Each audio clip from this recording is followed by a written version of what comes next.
कर शिरी ठेवा, आरती ओवाळी तो मनोभावे करुणी सेवा।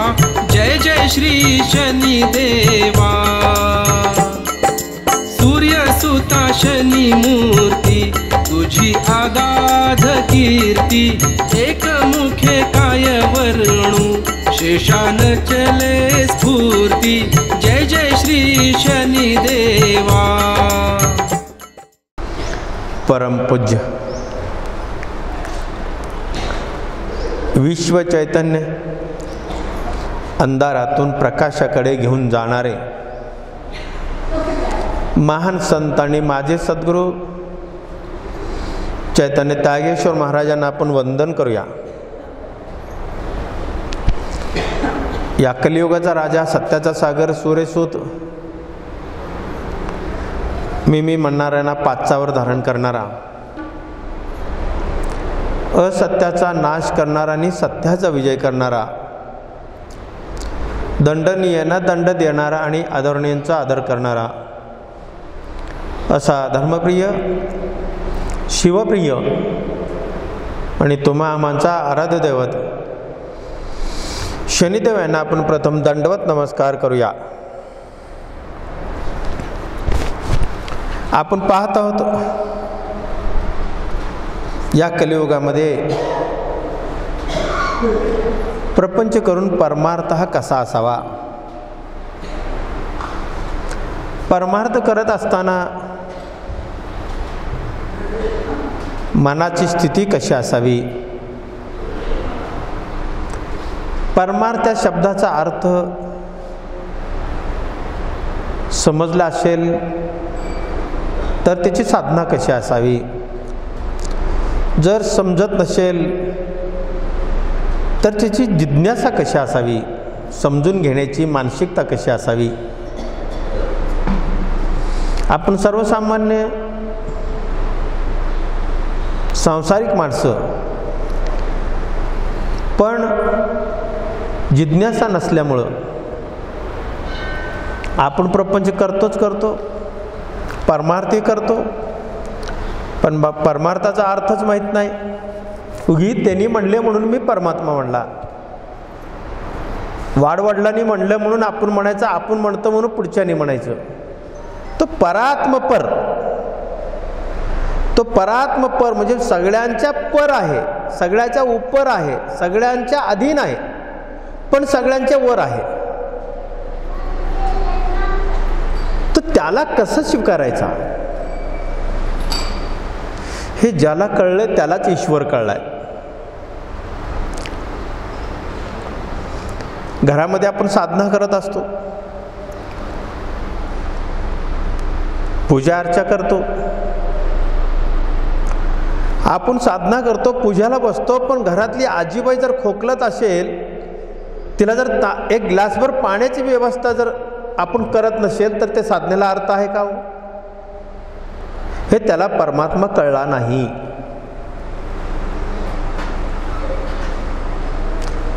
जर एक माऊली साधना करत असेल, पूजा करत असेल, धर्मपरायण असेल, सर्व काही व्यवस्थित आहे, पण हे करत असताना जर पती आजारी असेल, त्याला गोळ्याची वेळ झाली असेल किंवा नाश्त्याची वेळ झाली असेल, ते सोडून जर आपण साधनेला बसणं म्हणजे त्याला ईश्वर कळला नाही।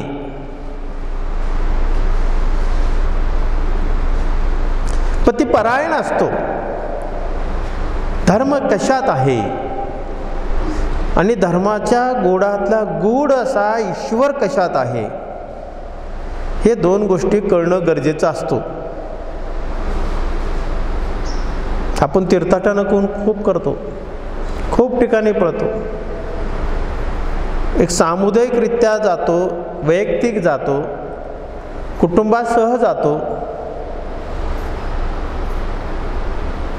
आणि परमार्थ करतो।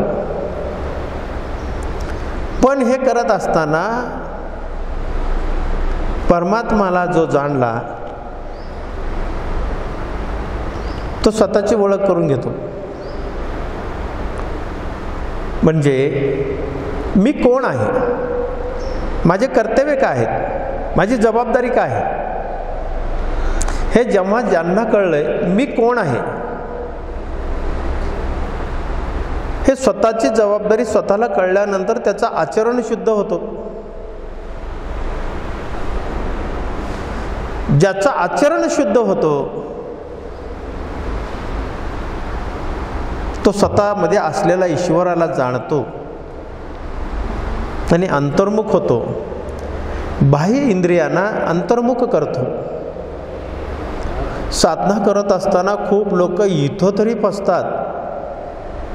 एखादं चुकीचं काय मिळालं तरी देवाचा प्रसाद, शेजारनी मिश्रीचा डबा दिला तरी देवाचा प्रसाद. तीर्थाला जातो, जाता जाता येताना प्रवास करत असताना थकलो, कुठंतरी बार दिसला म्हणून आत शिरलो, ते सुद्धा देवाचा प्रसाद. हे चुकीचा आपण निर्णय घेतो, त्याच्यामुळे आपण केलेलं पुण्य, सगळा पुण्याचा क्षय होतो. पुण्य तिथंच संपतो.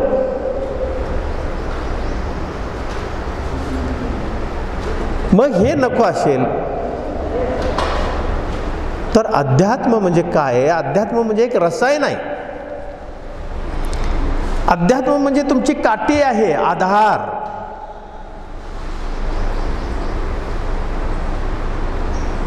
ती काठीच्या आधारे आपण जीवनामध्ये सुखकर प्रवास करत असतो.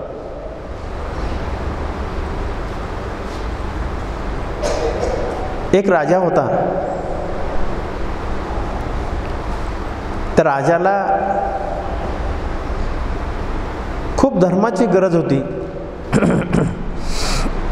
म्हणून त्याने एका फकीराला मैत्री केली. फकीर म्हणजे भक्कड, मिळालं तर खाल्ला, नाही तर उपाशी, मागणं नाही, असा हा फकीर उघडा राजाने जवळ केला. राजाची त्याची घट्ट मैत्री झाली. राजा आतोनात त्या फकीरावर प्रेम करायला लागला. जेवढं राज्यावर प्रेम आहे, जेवढं कुटुंबावर आहे, जेवढं त्याच्या ईश्वरावर आहे, तेवढं प्रेम त्या फकीरावर सुद्धा तो करत होता. करता करता एक दिवस राजा फकीराला घेऊन वनात गेला शिकारीसाठी. वनात गेल्यानंतर भरकटत गेला आणि रस्ता चुकला. 2 दिवस वनात फिरले आणि पोटात काही नाही, आंघोळ नाही. राजा पंचपक्वान खाणारा, गादीवर लोळणारा, सूर्य कधी पाहिला नाही, सूर्यवंशी, अशा महान राजाला सुद्धा प्रसंग आला आणि जंगलातच राहिले. आणि त्याला भूक लागल्यामुळं ज्या झाडाखाली ते थांबले होते त्याच्यावर एक फळ होता. राजाने घोड्यावर उभं राहिला आणि तो फळ काढला. एकतर फकीराला चढता येत नव्हतं, फकीर वयस्कर होता, आणि फळ काढून त्याचे 6 तुकडे केले, चिरले असे. आणि पहिला फोडीचा मान हा संतांचा असतो, म्हणून ते एक फोड त्या फकीरानं त्याने दिलं. फकीराने तो खाल्ला. खाल्ल्यानंतर त्या राजाने विचारलं, गोड आहे ना? तो फकीर म्हणाला, सुंदर, अप्रतिम, अमृतासमान आहे. दुसरा फोड मागितला फकीराने, त्या राजाने दिलं. का तर 6 फोड केले होते अधिकाराने, 3 फोड त्याचे होते, 3 फोडी ह्यांच्या होत्या. तिसरा फोड घेतला. चौथा पण फोड मागितला त्या संतांनी, फकीरांनी. राजा म्हणाला की याला जास्त भूक लागली असेल, आपण राजा आहोत, म्हटलं आपण कमीपणा घेऊया. चौथाही फोड दिला. 5वाही मागितला. नाही म्हणलं, तुम्ही राजे मला द्याच, हट्ट धरला त्या संतांनी, फकीरांनी. तोही फोड 5वा दिला राजाने. तोही खाल्ला, डोळे मिटलं आणि खायला सुरुवात केली. 6वाही फोड तो फकीर मागितला. राजा अचंबलीत झाला. राजा म्हणाला की एक तरी फोड मला खाऊ देतो का, ह्याचं किती प्रेम कमी माझ्यावर, असं त्याचं गैरसमज झाला. मग तो राजा म्हणाला की अरे एक तर फोड मला खाऊ दे ना. नाही महाराज, तुम्ही धर्मपरायण आहात, तुम्ही दानशूर आहात, दाते आहात, सम्राट आहात. त्याची इतकी स्तुती केली त्यांनी, त्या फकीराने खूप स्तुती केली. पण त्यालाही भुरळ येत होतं, राजाला चक्कर येत होती, उभं राहत नव्हतं, पोटात कणभर अन्न नव्हता. मग तो फोड त्याने तोंडात टाकलं. राजाने जसा तोंडात टाकला, जसा दाताने चावला, तसंच बाहेर थुंकला, तसंच थुंकला. आणि फकीराला म्हणाला की अरे बाबा संता, म्हणलं तू 6-5 फोड खाल्लास, एक फोड खाल्लं तोंडात मला खावत नाही, इतकं कडू आहे, आणि तो कसं का खाल्लास. तेव्हा संत फकीर म्हणाला, हे संप्रदायातले, सत्संगातले, धर्मातले कडवटपणा जोपर्यंत गिळत नाही तोपर्यंत धर्माची गोडी कळत नाही. तोपर्यंत धर्माची गोडी कळत नाही.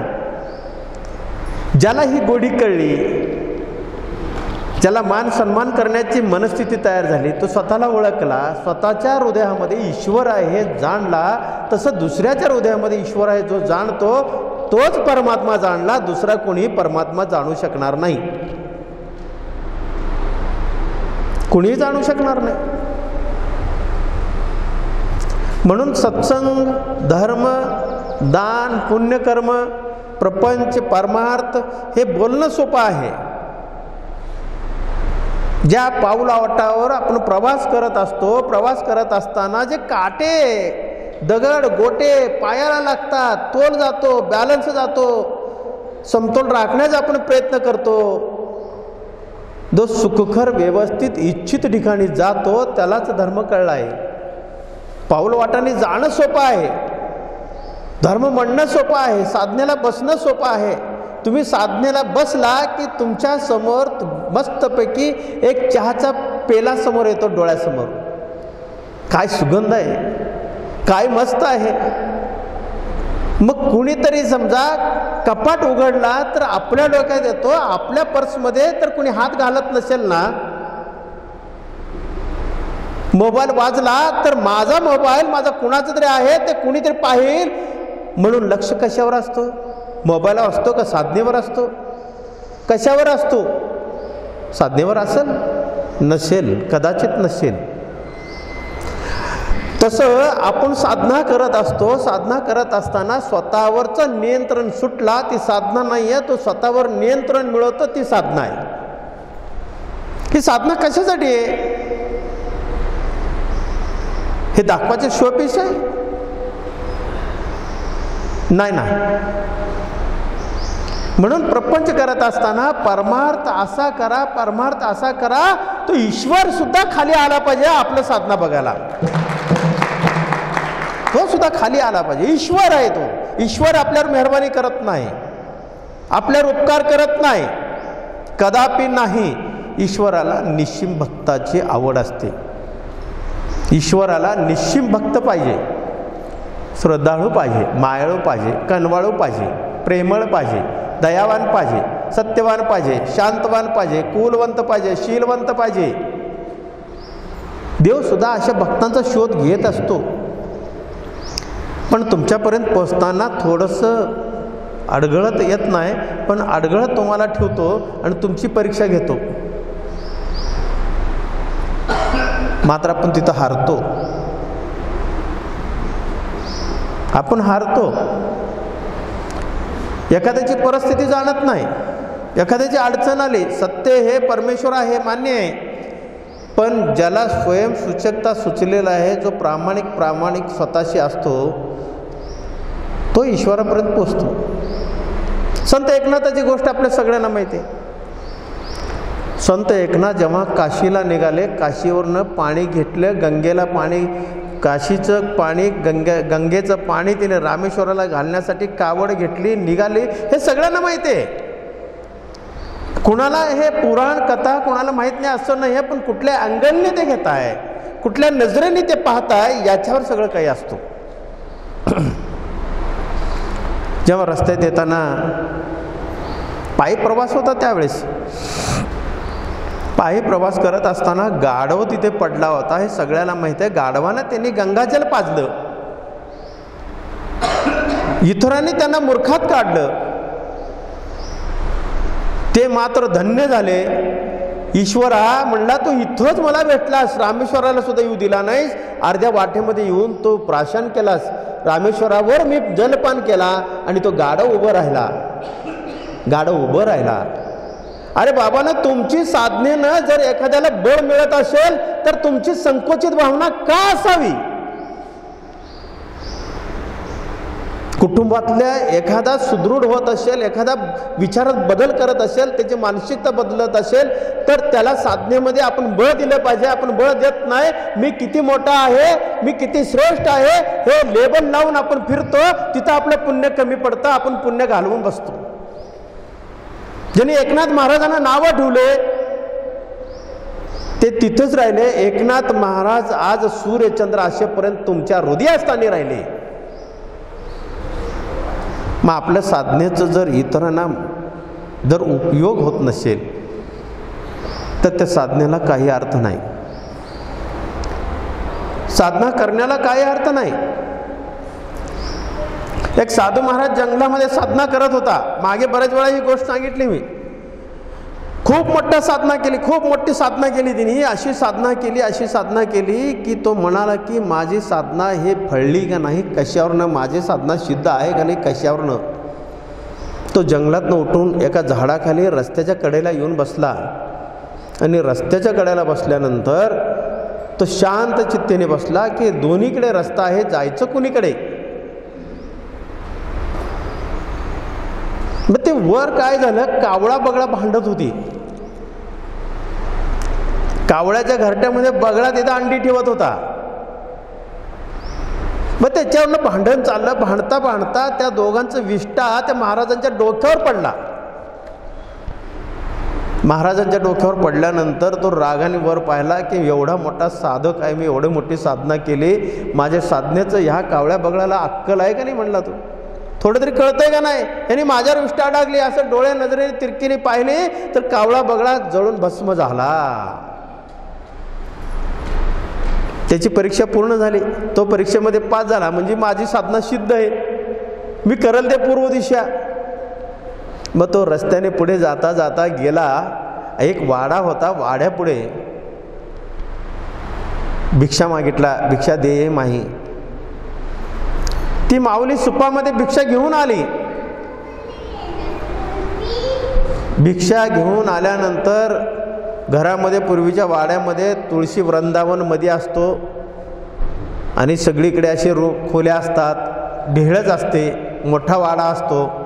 ही पूर्वीची पद्धत होती.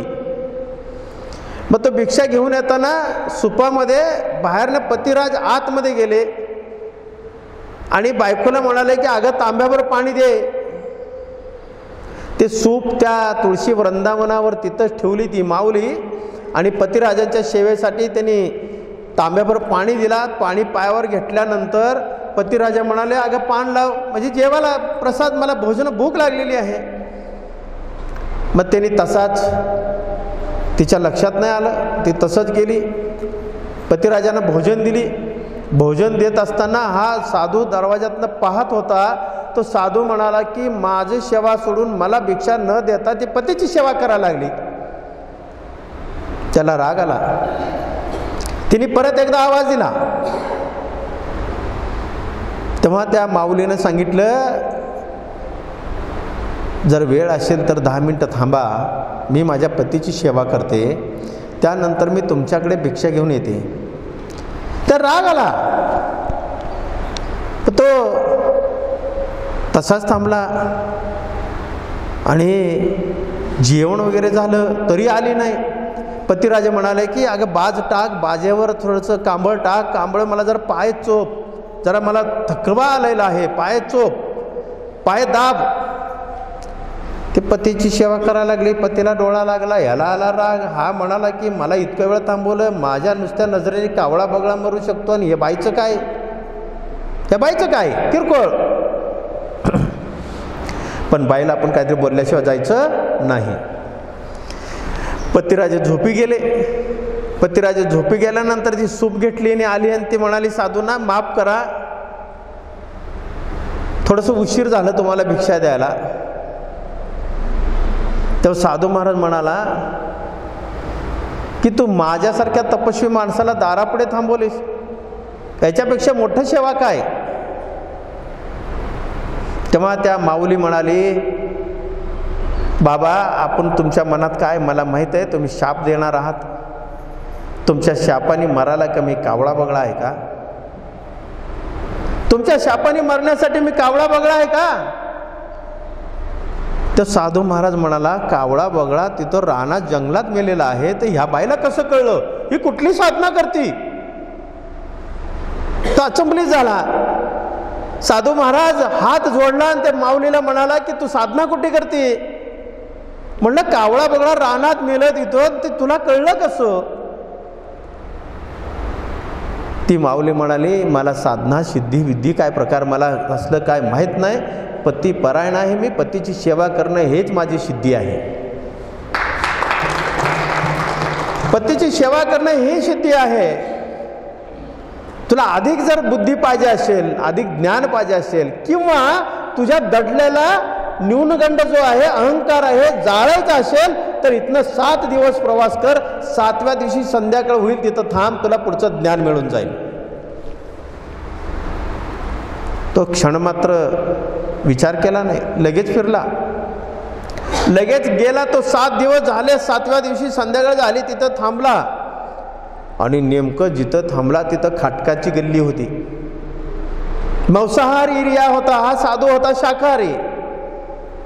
मांसाहारी एरियामध्ये थांबल्यानंतर तो अस्वस्थ होता, जायचं कुणीकडे, आता आंघोळ कुठे करायची, पूजा कुठं करायची, कशी करायची, या धांदलीमध्ये असताना एक छोटंसं बाळ आला, त्याच्या अंगठ्याला धरला आणि बाबाजी चलो म्हणून त्या अंगठ्याला धरून घेऊन गेला. आणि एका खाटकाच्या घरी पाठीमागच्या दरवाजानं बाजेवर नेऊन बसवला. त्याच्या शेजारी त्याचे आईवडील थकलेले होते, वयस्कर होते, एक आंधळी होती, एक पांगळी होता वडील, अशांची तिथं खाट होत्या दोन्ही. शेजारी याचं खाट होतं, तो जाऊन बसला, नाक धरायचा, सतत वास यायचा. पण तो खाटीक जो होता, तो खाटीक जो गिराहकाला तो मटण तोडून देत होता, देत असताना या रामराव, या विठ्ठला, या पांडुरंगा, या ज्ञानबा, या तुकाराम, सगळ्या ग्राहकांना तो तुकाराम माऊलीशिवाय बोलायचं नाही. आणि हळूच तो पोरगा जाऊन त्या खटकाकडे जाऊन सांगितला की साधू महाराजांना आणून मी पाठीमागे बसवलेला आहे. साधू महाराजांनी त्या खटकाने सांगितलं, साधू महाराज बसा थोडा वेळ, मी आलोच. माझा विठ्ठल येणार आहे, माझा पांडुरंग येणार आहे, माझा ज्ञानेश्वर येणार आहे, माझा तुकाराम येणार आहे, माझा सोपान येणार आहे, माझा मुक्ता येणार आहे, हे सतत त्याच्या तोंडात चालूच होतं. पूर्ण ग्राहक संपला, मटण संपलं. संपल्यानंतर स्नान केला. स्नान करून महाराजांना म्हणाला, महाराज 2च मिनिटात आलो बघा तुमच्याकडे पाया पडण्यासाठी, 2च मिनिटात मी तुमच्याकडे पाया पडण्यासाठी आलोच. हे म्हणता म्हणता त्याच्या पावलाच्या चाहुलाने स्वतःचे त्या खाटकाच्या वडिलांनी सांगितलं, अरे बाळा मला गोळ्याची वेळ झाली, मला गोळ्या दे ना. ती माऊली आई पण उठली. आई म्हणाली, अरे मला भूक लागली. तो महाराजांना पाया पडता पडता थांबला, परत आला आणि वडिलांची, माऊलींची, आईची सेवा केली. आईनं जेवण दिला, पाय चेपला. महाराजांना तो म्हणत होता, थोडा वेळ थांबा, थोडा वेळ थांबा. हेच म्हणत होता. म्हणत असताना त्या जे साधू तिथे जाऊन बसला होता, तो नुसतं पाहत होता. नुसतं तो पाहत होता. तो म्हणाला की माझी पूजा करून माझं पाया पडायचं सोडून हा आईवडिलांची काय सेवा करतो. त्याच्या डोक्यात ते आलं, ही माऊली माझी सेवा करायला सोडून, मला भिक्षा द्यायचं सोडून, हे पतीची काय सेवा करते. म्हणता म्हणता जेव्हा खाटी गेला, खाटकाचं पाया पडल्यानंतर खाटकाने त्याला स्पर्श झाला खाटकाचा, त्यावेळेस त्याला आत्मबोध झाला, आत्मज्ञान प्राप्त झाला. आत्मबोध आणि आत्मज्ञान हा यातला फरक आहे. हे दोन्हीच्या संगतीनं ज्याला प्राप्त होतो तो सिद्ध होतो, हा सिद्ध होतो. तेव्हा त्याच्या लक्षात आलं की साधना करणं म्हणजे पवित्र नाही आहे. पतीची सेवा, धर्माची सेवा करणं, आई वडिलांची सेवा करणं हे सुद्धा साधनेपेक्षा मोठं आहे. तोच परमात्मा आहे, लक्षात ठेवा. जो हा परमात्म्याला जाणतो ते साधनेपेक्षा मोठा आहे, लक्षात ठेवा. सगळ्यात मोठं तीर्थ आहे, विश्वातलं तीर्थ आहे. सगळ्यात मोठं पती पत्नीनं पतीची सेवा करावी आणि मुलाबाळांनी आई वडिलांची सेवा करावी, हे सगळ्यात मोठं धर्म आहे. यालाच परमात्मा म्हणतात. ही परमात्माची व्याख्या आहे. आपण मात्र परमात्म्याला कुठेतरी सोडतो आणि तीर्थाटन करतो, तीर्थाला जातो, नाही तिथं भटकत जातो, येताना मात्र लक्ष्मी घालवतो आणि अवदेसा घेऊन येतो घरी. हे कसं तुम्हाला परमात्मा कळणार? ही परमात्म्याची व्याख्या कशी होणार? म्हणून प्रपंच करत असताना परमात्मा करा, परमात्माला जाणा. परमात्माला जाणा म्हणजे घरातल्या माता पित्यांची सेवा हीच ईश्वर सेवा आहे, ज्येष्ठांची सेवा हीच ईश्वर सेवा आहे. कनिष्ठांना आशीर्वाद द्या, मोठ्यांचा आशीर्वाद घ्या. ह्याचा धर्म आहे. ह्या धर्माचं मंथन केलं ना, धर्माचं जेव्हा तुम्ही मंथन कराल, जेव्हा आपण दह्याला मधी रवी टाकून घुसळतो तेव्हाच लोणी निघतं, त्या पद्धतीनं तुम्ही आत्ममंथन जेव्हा कराल, आत्मचिंतन जेव्हा कराल, आत्माचं आतलं मंथन जेव्हा करतात तेव्हाच तो तूप निघतो. म्हणजे तुम्हाला आत्मबोध होतो आणि आत्मज्ञान मिळतो. आत्मज्ञान मिळाल्यानंतर आत्मसाक्षात्कार होतो. आत्मसाक्षात्कार होणं म्हणजे देवळात जाऊन बसणं नाही आहे. आत्मसाक्षात्कार होणं म्हणजे हिमालयात जाऊन बसणं नाहीये. आत्मसाक्षात्कार होणं म्हणजे आई वडिलांची सेवा, हे आत्मसाक्षात्कार आहे, लक्षात ठेवा. मात्र आपण हे करत नाही. म्हणून प्रपंच करत असताना परमात्मा करा, परमात्मा असं करा, परमार्थ असं करा की जेणेकरून स्वतःची प्रगती व्हावी, आपल्या साधनेनं इतरांची प्रगती व्हावी, कुटुंबाला सुद्धा सधन करण्याची ज्याच्याकडे क्षमता, मानसिकता, नम्रता, लीनता आहे, निर्माण होतो तो परमात्मा. बोला.